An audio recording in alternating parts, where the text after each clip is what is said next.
আসসালামু আলাইকুম। সংবাদে আপনাদের সবাইকে স্বাগত জানাচ্ছি। আমি ফিরোজ তোহা। শুরুতেই সংবাদ শিরোনাম।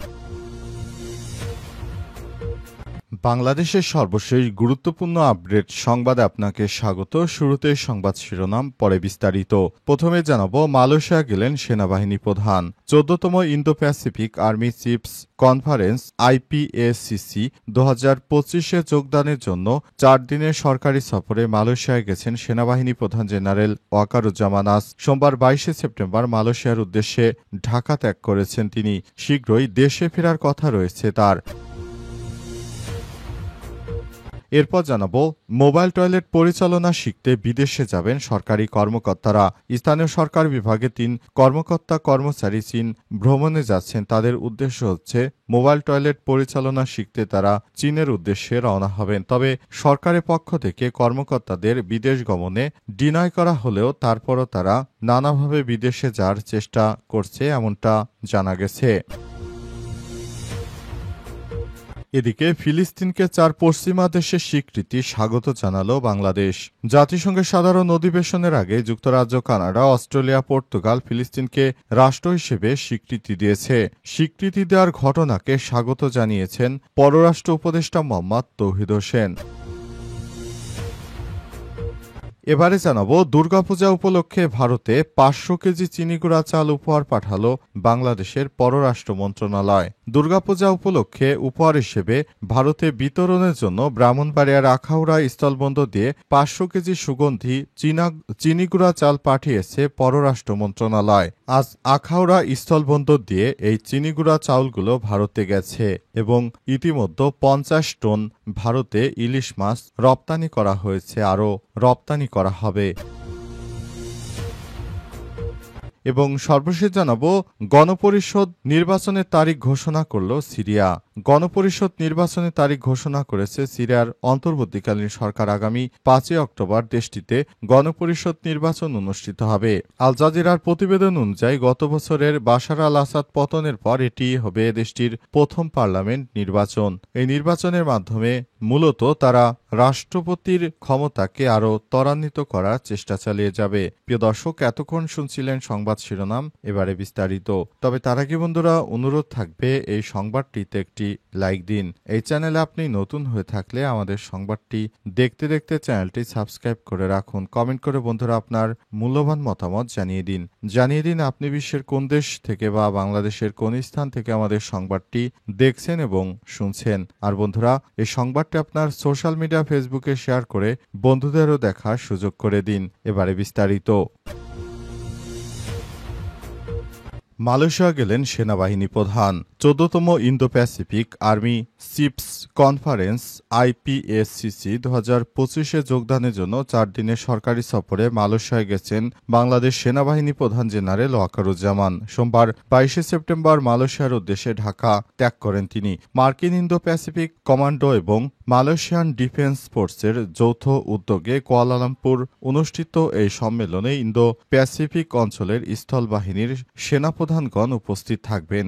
সেখানে মিত্র ও সহযোগিতা জোরদার, অভিন্ন চ্যালেঞ্জসমূহ মোকাবেলায় মতবিনিময় এবং আঞ্চলিক সংকটে সমন্বিত পদক্ষেপ গ্রহণের বিষয়ে আলোচনার কথা রয়েছে তার। এই সফরের মধ্য দিয়ে ইন্দো প্যাসিফিক দেশসমূহ এবং বাংলাদেশ সেনাবাহিনীর মধ্যে সম্পর্ক আরও সুদৃঢ় হবে এবং পারস্পরিক সহযোগিতার সম্ভাবনা বৃদ্ধি পাবে বলে আশা করা হচ্ছে। সফর শেষে সেনাবাহিনী প্রধান আগামী 27 সেপ্টেম্বর বাংলাদেশে ফেরার কথা রয়েছে তার বলে সেনাবাহিনী সূত্র থেকে নিশ্চিত করা হয়েছে। বাংলাদেশ সেনাবাহিনী প্রধান বর্তমান দায়িত্বশীল ভূমিকা পালন করতে হচ্ছে তাকে, কারণ বর্তমান দেশে কোনো নির্বাচিত সরকার নেই। তাই সেনাবাহিনীকে মাঠ পর্যায় থেকে প্রশাসনকে সহায়তা করতে হচ্ছে। এজন্য অতিরিক্ত দায়িত্ব গ্রহণ করতে হয়েছে বাংলাদেশ সেনাবাহিনীকে এবং সেনাবাহিনীকে সুশৃঙ্খলভাবে পরিচালনা করার জন্য বাংলাদেশ সেনাবাহিনী প্রধানের ব্যাপক ভূমিকা রয়েছে। মোবাইল টয়লেট পরিচালনা শিখতে বিদেশ যাবেন সরকারি কর্মকর্তারা। স্থানীয় সরকার বিভাগে 3 কর্মকর্তা চীনে বিদেশ ভ্রমণে যাচ্ছে নতুন 5টি মোবাইল টয়লেট পরিচালনা ও রক্ষণাবেক্ষণ বিষয়ে প্রশিক্ষণ নিতে স্থানীয় সরকার বিভাগের যুগ্ম সচিব মাহবুবা আইরিন স্বাক্ষরিত সরকারি আদেশ জিও অনুযায়ী সিনিয়র সহকারী সচিব ফারুক হোসেন, ঢাকা দক্ষিণ সিটি কর্পোরেশনের ডিএসসিসি সহকারী প্রকৌশলী মোহাম্মদ নুরুজ্জামান ও সহকারী প্রকৌশলী মোহাম্মদ জাকির হোসেন 27 অক্টোবর থেকে 7 দিনের জন্য চীন সফরে থাকবেন। এ ভ্রমণের সব ব্যয় বহন করবে উৎপাদক প্রতিষ্ঠান শ্যাংডং কিওয়ানবাই ইন্টেলিজেন্ট ম্যানুফ্যাকচারিং কোম্পানি লিমিটেড। সরকারি আদেশে বলা হয়েছে, কর্মকর্তারা দায়িত্বের অংশ হিসেবে প্রশিক্ষণে অংশ নেবেন। তবে প্রধান উপদেষ্টার কার্যালয় দীর্ঘদিন ধরে নির্দেশ দিয়ে আসছে যে কোনো ঠিকাদার বা সরবরাহকারী প্রতিষ্ঠানের অর্থায়নে সরকারি কর্মকর্তাদের বিদেশ ভ্রমণ পরিহার করতে হবে। বিশেষজ্ঞরা বলছেন, এই ধরনের কাজে বিদেশ গিয়ে দেশের অর্থ অপচয় করা কোনোভাবেই তারা গ্রহণযোগ্য কোনো ভালো কাজ হিসেবে বিবেচনা করবে না। ফিলিস্তিনকে 4 পশ্চিমা দেশের স্বীকৃতি স্বাগত জানালো বাংলাদেশ।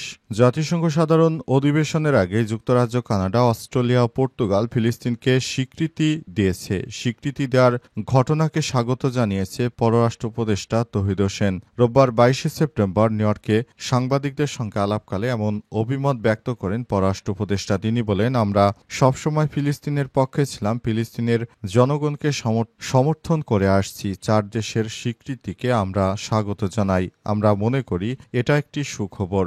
যুক্তরাজ্য, কানাডা, অস্ট্রেলিয়া ও পর্তুগাল থেকে স্বীকৃতি মিলল।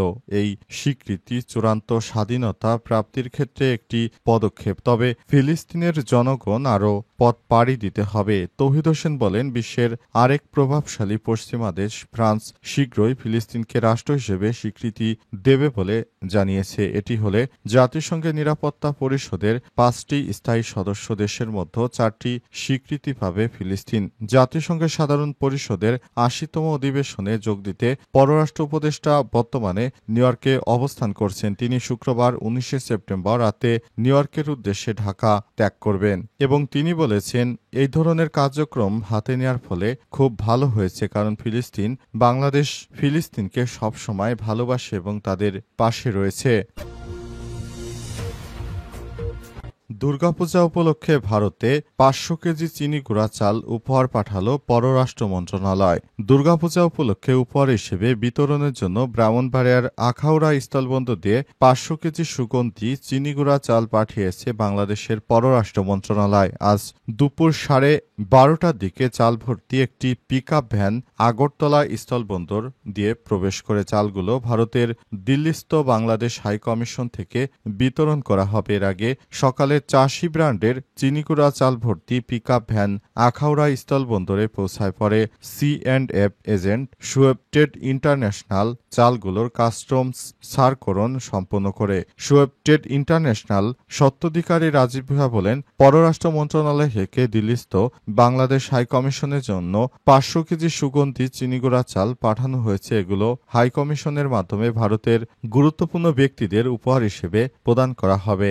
আখাউড়া স্থলবন্দর স্টেশনের রাজস্ব কর্মকর্তা মোহাম্মদ ওয়াহিদুজ্জামান খান জানান, মন্ত্রণালয়ের নির্দেশে সকল প্রক্রিয়া মেনে উপহারের চালগুলো দ্রুত সারকরণ করা হয়েছে। দুর্গাপূজা উপলক্ষে এবারও ভারতে ইলিশ রপ্তানির অনুমোদন দিয়েছে সরকার। প্রতি বছরে দুই দেশের মধ্যে বিভিন্ন পণ্য উপহার হিসেবে বিনিময় করা হয়। ইতিমধ্যে বাংলাদেশ থেকে 50 টন ইলিশ ভারতে পাঠানো হয়েছে এবং বাকি ইলিশও পর্যায়ক্রমে পাঠানো হবে।